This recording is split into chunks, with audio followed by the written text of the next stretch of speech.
اچھی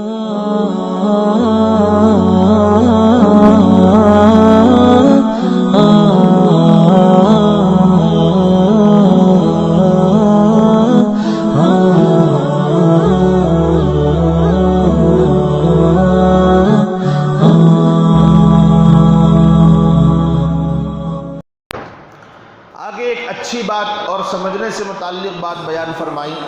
عبادات کا کفارہ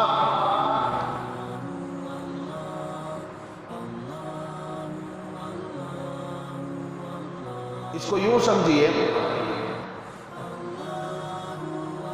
ہم بار بار حدیثوں میں سنتے ہیں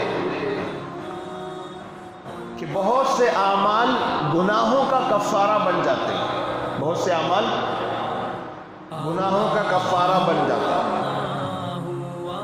جو شخص اچھی طرح وضو کرے، 2 رکعت اخلاص و للہیت کے ساتھ نماز پڑھے اور دل میں نماز کے دوران کسی کا خیال نہ آوے، تو اللہ تعالیٰ اس کے پچھلے سارے گناہ معاف کر دیں گے۔ سنے نہیں سنے؟ اس طرح کے بہت سارے اعمال کے بارے میں آپ نے سنا ہوگا۔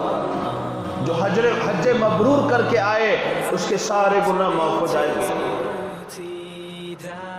جو عمرہ کر کے آئے اخلاص کے ساتھ اس کے سارے گناہ معاف ہو جائیں گے۔ یہ جو اعمال کے ساتھ گناہوں کے کفارہ ہونے کی جو بات کہی جاتی ہے حدیثوں میں، اس کا کیا مطلب ہے وہ سمجھیے۔ مختلف عبادات کے بارے میں احادیث سے ثابت ہے کہ وہ کفارہ سیئات ہوتے ہیں، یعنی گناہوں کا کفارہ ہوتے ہیں۔ علماء نے ان احادیث کو صغیرہ گناہوں پہ محمول کیا ہے۔ عبادات سے جو گناہ مٹتے ہیں وہ کبیرہ گناہ نہیں ہیں، وہ کون سے ہیں؟ وہ صغیرہ گناہ مٹتے ہیں۔ اس لیے کہ کبیرہ گناہ تو صرف اور صرف توبہ سے معاف ہوتے ہیں۔ بندے کے ذہن میں یہ خیال آتا ہے کہ شاید اس کی حکمت یہ ہے کہ کبیرہ اور صغیرہ ہر گناہ میں اصل تو یہی ہونا چاہیے کہ آدمی توبہ کرے اور بغیر توبے کے کوئی گناہ معاف نہیں ہونا چاہیے، نہ چھوٹا نہ بڑا۔ مگر اس میں دشواری یہ تھی کہ بہت سے گناہ صغیرہ آدمی سے چلتے پھرتے اٹھتے بیٹھتے آسانی کے ساتھ اس طرح سرزد ہو جاتے ہیں کہ اس کو احساس تک نہیں ہوتا کہ میں نے کوئی گناہ کیا ہے یا نہیں کیا ہے۔ وہ بے خبری اور بے شعوری میں ان میں ملوث ہو جاتا ہے اور صغیرہ گناہ ہوتے رہتے ہیں۔ اگر ان کو توبہ پر موقوف رکھا جاتا کہ صغیرہ گناہ کبیرہ کی طرح توبہ کے بعد ہی معاف ہوں گے، اگر یہ شرط رکھ دی جاتی تو کتنا بڑا حرج ہو جاتا، یعنی کہ بھی صغیرہ گناہ تو قدم قدم پہ ہوتے ہیں۔ اب اس کی معافی کی شرط یہ رکھی جاتی کہ توبہ کیے بغیر گناہ کبیرہ کی طرح صغیرہ بھی معاف نہیں ہوں گے، چھوٹے گناہ بھی بغیر توبہ کے معاف نہیں ہوں گے، تو امت کو پریشانی ہو جاتی، بڑا حرج ہو جاتا۔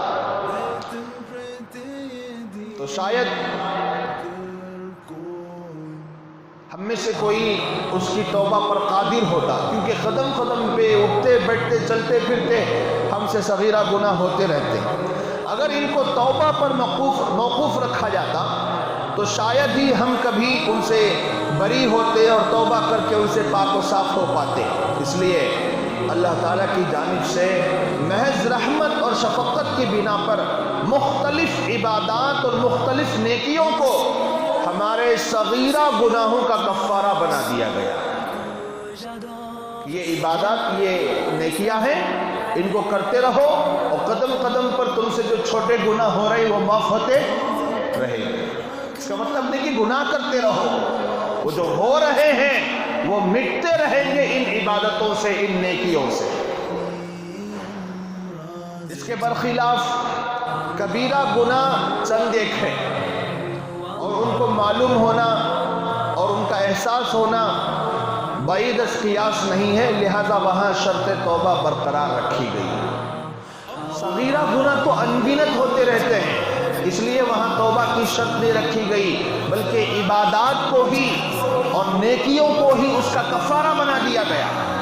وضو کر رہا، گناہ معاف ہو رہے، نماز پڑھ رہا ہے، صغیرہ گناہ معاف ہو رہے، صدقہ کر رہا ہے، صغیرہ گناہ معاف ہو رہے۔ صدقہ کی طاقت لوگوں نے پہچانی نہیں ہے، بہت پیچھے ہیں ہمارے مسلمان، اس میں بہت کنجوس ہیں، پیچھے ہیں۔ صدقے کی طاقت اگر کوئی مسلمان سمجھ جائے نا تو وہ کما کما کے صدقہ کرے گا، لیکن جب تک پریکٹیکلی ہم اس میں آگے نہیں جائیں گے تو ہمیں بات سمجھ میں نہیں آئے۔